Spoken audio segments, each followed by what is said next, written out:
Let's set the stage. Ireland, the land of poets, green hills, and a centuries-long headache called England.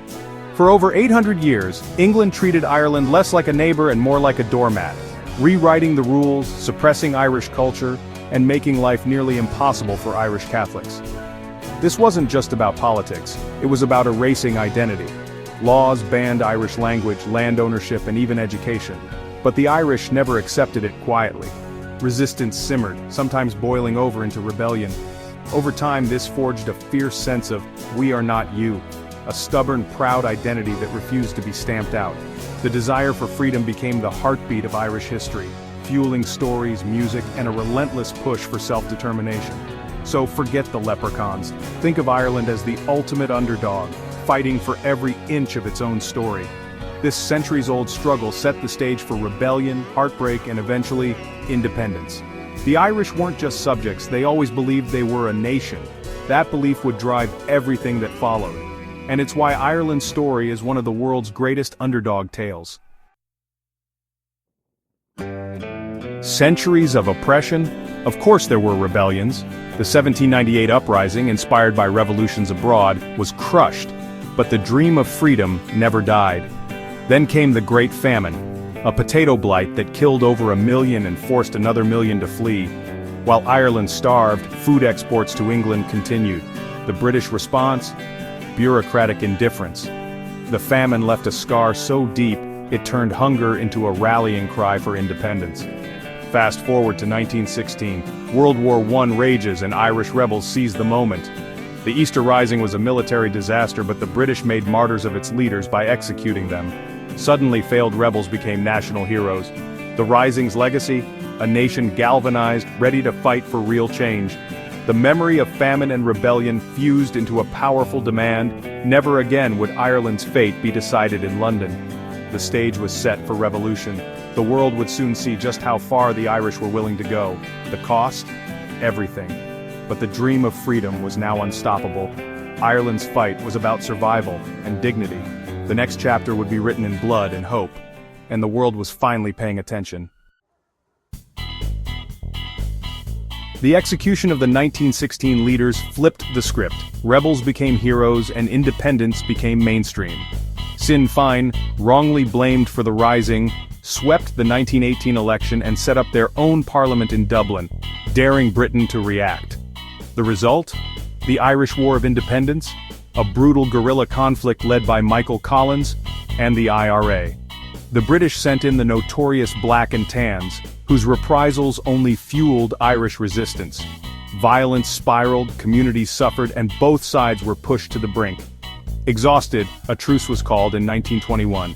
Collins and others negotiated with Britain, facing impossible odds. The offer, an Irish Free State still tied to the British crown, not the full republic many wanted, but a huge step forward. The deal would split the country and its people. The cost of compromise? Civil war. Ireland's hardest fight was just beginning.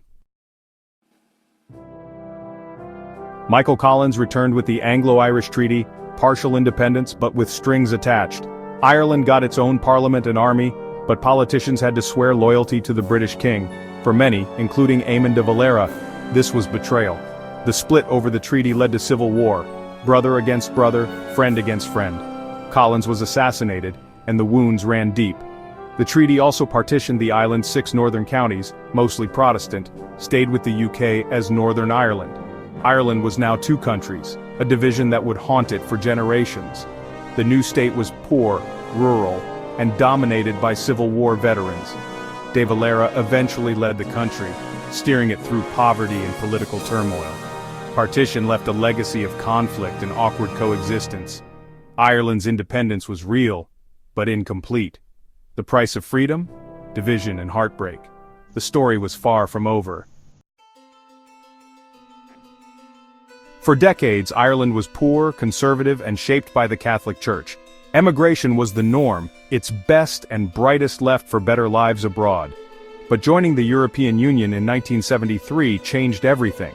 EU money modernized the country, opening doors to Europe and the world. The 1990s brought the Celtic Tiger tech giants' booming economy, and for the first time, immigration instead of emigration.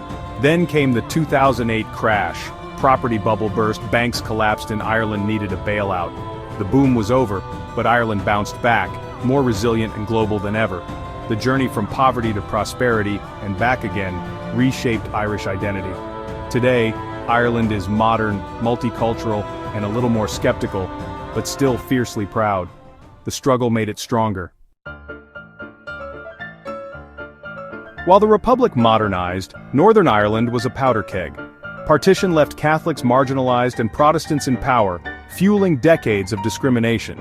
Inspired by the U.S. Civil Rights Movement, Catholics protested for equality in the 1960s, but met violence and resistance. The Troubles erupted, bombings, shootings, and paramilitaries on both sides. Over 3,500 died. Cities were divided by peace walls, and trauma ran deep. By the 1990s, exhaustion set in. Violence had solved nothing. Years of negotiation with help from the U.S. led to the 1998 Good Friday Agreement.